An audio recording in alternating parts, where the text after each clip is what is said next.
Existe uma frase filosófica que eu acho interessante, eu acho bonita, que diz o seguinte: certifica-te de que és fator de soma para as pessoas de cujas vidas participas.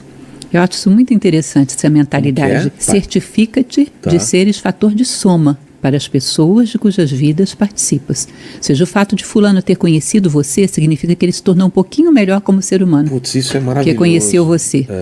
E também você cresceu ao longo da sua vida. Ou seja, a minha vida permitiu que eu saia um pouco maior do que eu entrei. E o mundo também se tornou um pouquinho melhor porque eu existi. Tá? Então eu fiz diferença. Eu fui fator de soma para o mundo, para mim mesmo e para o outro. Tá? Ou seja, eu não vivi em vão. Essa ideia de ser fator de soma eu acho muito interessante. Nossa, isso é tão bonito, é tão legal, porque de certa forma sempre teve na minha vida esse pensamento, mas não nessas palavras. E você conseguiu definir isso daí. É tentar fazer diferença, ainda que seja pouco, né? Mas tentar... É uma diferença positiva, né? Uma diferença construtiva. Exatamente. Dentro do pensamento oriental, eles têm uma ideia de que é como se fosse uma sinfonia, onde cada ser humano acrescenta uma nota, cada um tem uma mensagem que nada nem ninguém pode te substituir. Uma música geral e mesmo que seja uma nota. Cada um tem a sua mensagem a entregar. E tem uma historinha que... Posso contar uma pequena historinha? Claro. Se diz que foi na Batalha de Maratona que os gregos partiram para combater os persas, como tantas vezes eles faziam, né? E eles estavam num número muito menor do que os persas. Então eles acreditavam que provavelmente seriam derrotados.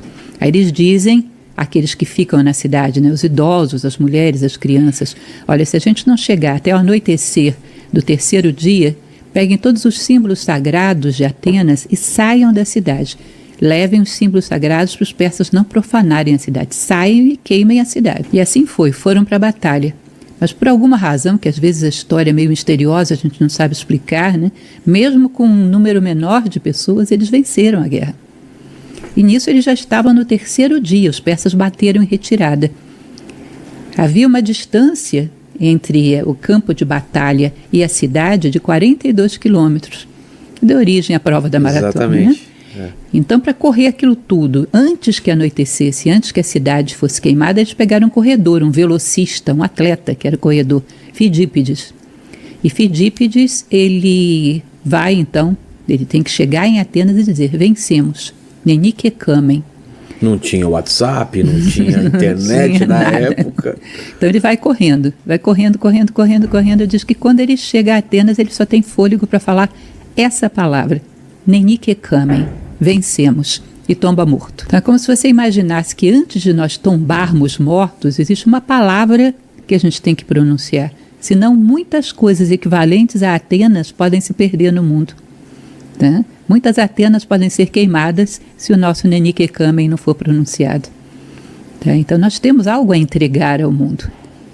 E é necessário que a gente caminhe no sentido de somar o mundo, esse algo que trouxemos conosco. Viemos ao mundo para isso, para entregar alguma coisa ao mundo.